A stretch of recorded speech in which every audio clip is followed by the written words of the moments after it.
if you can ensure that over the years with the ups and downs of any business, you never, ever change anything other than use the real fundamentals and the real numbers, you become exactly what we are today, which is a trusted real estate resource for not just investors, but we interview all the time for the market because we have built a reputation of using conservative numbers is the bottom line. Welcome to the How to Scale Commercial Real Estate Show. Whether you are an active or passive investor, we'll teach you how to scale your real estate investing business into something big. Simeon Papailias is a commercial broker, and he's the founder of the Broker's Playbook. Simeon, welcome to the show. My pleasure to be here, my friend. Hey, man. Glad to have you on. 3 questions I ask every guest who comes on the show in 90 seconds or less. Where did you start? Where are you now? How did you get there? I started about 17 years ago in real estate, and I started by selling businesses. I started selling restaurants, so the actual business of the restaurant, not the building. I was born and raised in the hospitality business, so it's an arena I knew well. And I was able to very easily resonate and connect with restaurant owners looking to potentially either retire or get into a different type of business. So I was able to attract that business and flip those businesses quickly. Right. So that's where you started. Where are you now? Over the last 16 years, we've grown to be Canada's biggest investment-focused realtor group. We produce almost $750 million a year in sales. Wow. About 800 transactions a year. And we've been doing that now for the last 5-6 years, kind of at the pinnacle of the organization. I love selling real estate. I love helping people and educating people. And we're going to do this thing till the wheels fall off, man. I love it. Okay. So then we'll get into the next, third part of that is how did you get there? I mean, that's an intricate story. That could be an hour on its own. The bottom line, my friend, is I've leveraged networking and relationships. I'm a very social person by nature, but I call our firm it's the empire that food built. And what I mean by that is there is never a single chance on this planet that somebody's going to buy me lunch. I buy people lunch. And I create reciprocity. I create happiness. Food creates happiness. When you're eating with someone, it's very difficult not to like them. Meaning, if you don't like somebody, you're not going for lunch with them, because food is an intimate action. No matter how high level or low level you look at it, every single time you're speaking to somebody on the phone while having lunch, it's either your wife, your kid, your friend, or you're dining with somebody with intent. So I literally. As I have a partner, and as the partner who is in charge of business development, I built it one relationship at a time. We've never burnt a single soul on this earth, not for a single transaction. And we built our reputation and our network that way. I love it. Roughly $750 million in deals a year. And you said it was over approximately 800 transactions, which takes it to roughly $1 million a deal. On average. Obviously, you have some probably bigger or smaller than that. What is your target client? Like what are you selling at $1 million at a time on average that people are buying? Yeah. So first and foremost, we're very blessed to be in a highly valuated market. I operate out of Central Toronto, which is the Greater Toronto area, the GTA as it's known. And it's literally the highest valuated market in North America today. Wow. And I'm not referring to comparison to Manhattan. What I'm referring to is we have the most cranes in the sky. We have the highest price jumps in appreciation and rental rates year over year for the last 6 years. So we have a record number of cranes, a number of people coming into the country. Obviously, we all see what's happening on the globe today. Canada has been and continues to have an image and enjoy an image of peace and prosperity, where things are a bit slower than America specifically, where they're now enjoying that consistent stream of qualified immigration into the country. Mm-hmm. So those things are boosting this market. And I mean, it is it is nearly at bubble level. I mean, at this point, you got to start seeing like with inflation rising, there is going to be, in my opinion, fallout all across North America based on what's happening. But getting to 1 million on average per transaction, the average transaction in the GTA is 1 million. So it's not specifically who the client is to attract that tag. We're transacting regular real estate in a highly valuated market. What are you advising your clients? What are you advising them to buy right now that makes sense? Yeah, so I don't think the growth is going to slow down at all. Not at all. So across spectrum, on the other side of that pendulum, I do believe it's actually going to go higher. Okay. And it's not going to go higher by 22% a year like we've been seeing, like nonsense things that are not viable, not safe, and not good enough for agents, not for anyone. To have massive swings in a commodity that's supposed to be the safest on the planet is probably the worst thing you want to see. But seeing stable growth at that 4 to 6% per annum is where you want to see things. You're hedging against inflation. You have affordability at some kind of a decent rate, where right now the Toronto market is not affordable. Right. So any first-time home buyer cannot look, and I would say not anyone, but 90% of first-time home buyers cannot look at the city of Toronto for their housing needs. A condo is literally trading downtown Toronto at $1,700 a foot. It's not viable. You're not making enough money to support yourself. Right. And to rent, the rents are also, we're talking about a one bedroom at $2,500. So it has become that little Manhattan. It has become that little downtown LA. It has become that little downtown San Fran, where the circumstances of the economy have allowed a real little monster to emerge. And there's many reasons for it.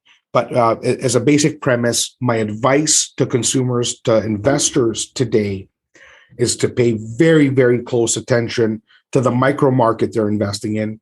Saying buying anything in Toronto and I'll make money is dumb. It's a rash and generalized decision that leads to hurt. And what I advise is strong due diligence, market fundamentals. What is our demand? What is the transit plans? What is the employment prospects in the said neighborhood? Is there tech companies coming? Is there warehousing companies coming? What's your plan of life? Match it with your lifestyle or your target audience, your tenant's lifestyle, and invest in those micro markets. So deep due diligence more than ever. Absolutely. Tell me, is there an asset class that you guys are actively avoiding? There is not. I mean, the single-family homes have become the rage because of the supply and demand.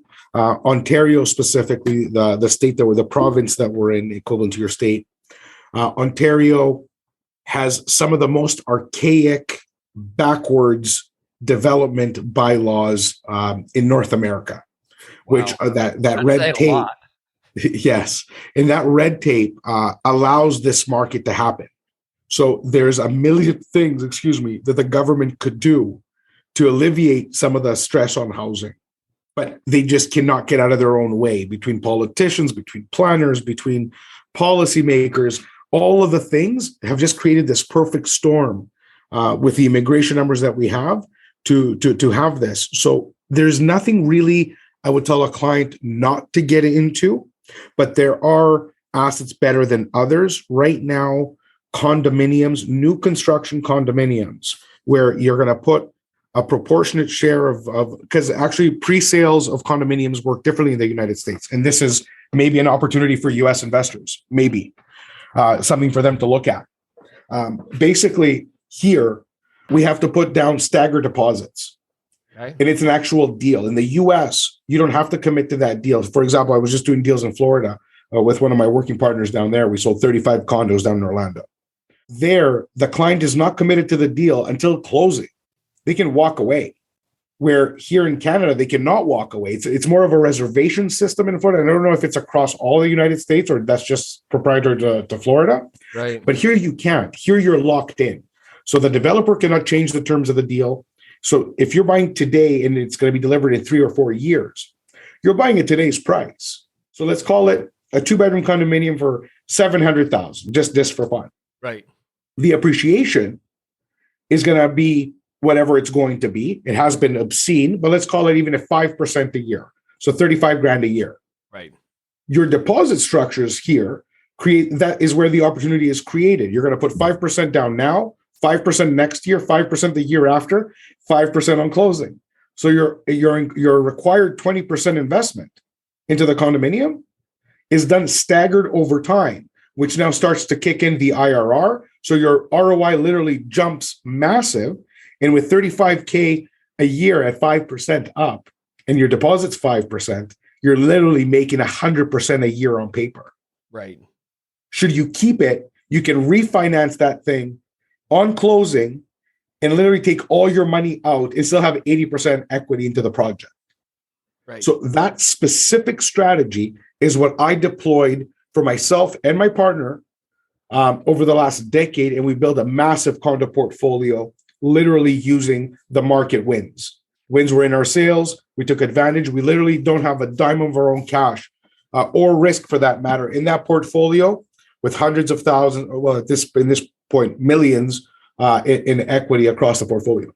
That's really fascinating. I love small things like that make a big difference in how you execute. You guys are an investor-focused broker firm. I mean, so you're not just an active investor, you as well, but you're also an investor-focused broker firm. And I think we talked here off air. You have 50 something agents that are working for you guys right now. What does that mean?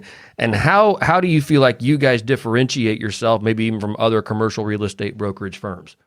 Yeah. So for us, it's 100% what we like to call world-class service. My partner specifically, we have two very unique positions that we've created. So my partner literally works mine in his internal database. And our database is about 10,000 strong.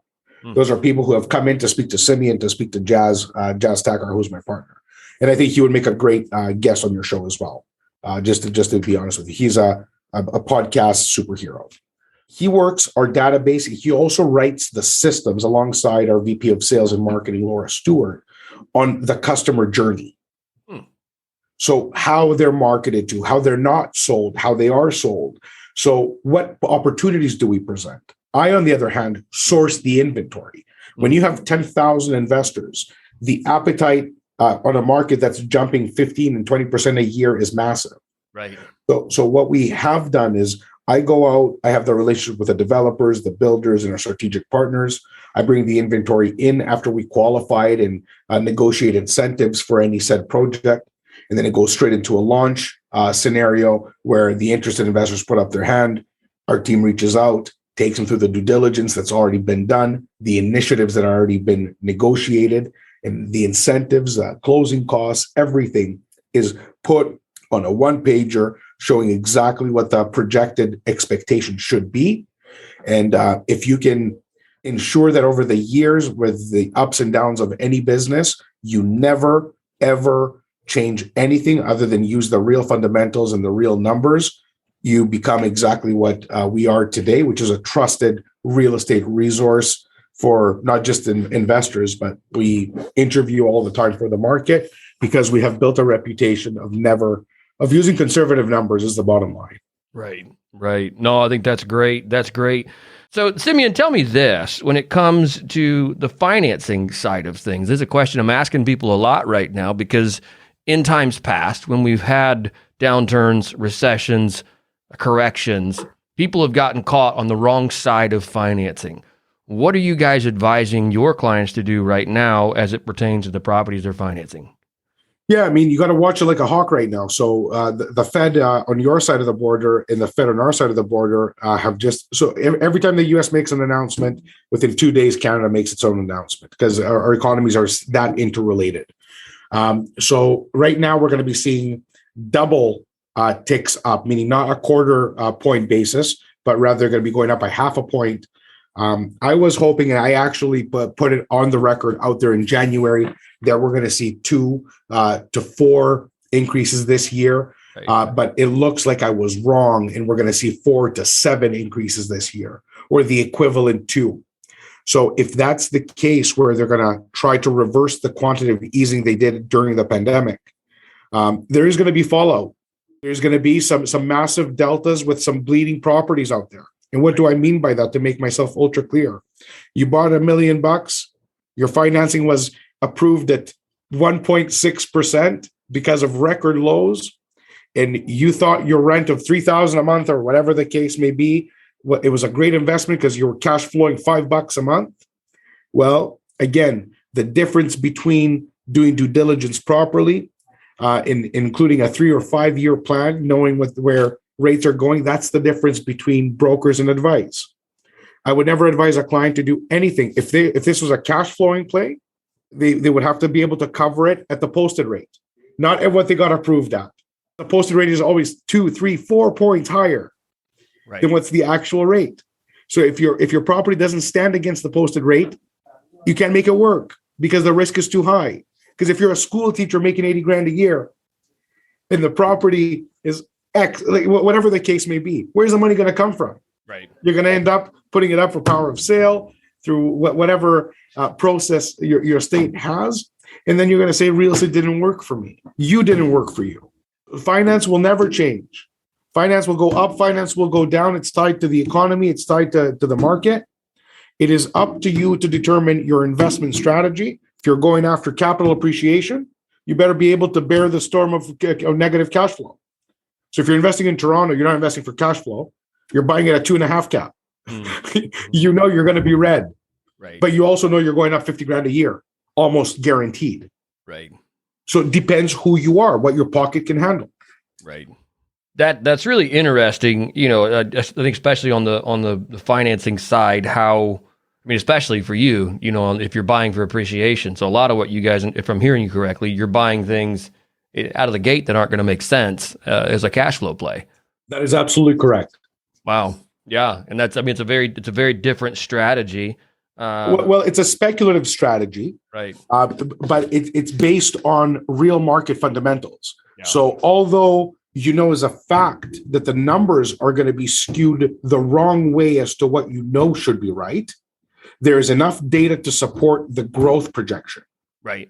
So and to ignore it would also be foolish. I'm not saying put the farm on it, because you should never do that ever. Sure. But if as a fact that there's a shortage of almost 40,000 units a year across any market, and the policy, the time, the supply chain constraints are not going to allow it to be fixed for at least another 5 years, if you have the money, you'd be a fool not to invest. Right. But for you to put yourself at risk or in danger just to maybe partake in it, that's wrong.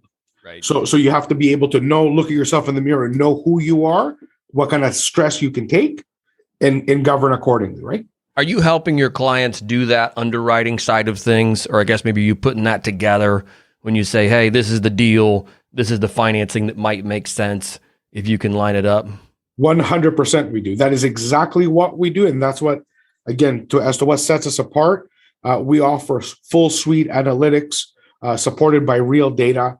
And it's always as part of a schedule to whatever email with any suggestion that goes out. So you're not going to get this is what I think, or loosey-goosey. You're going to get fully supported research and proof as to what we're recommending.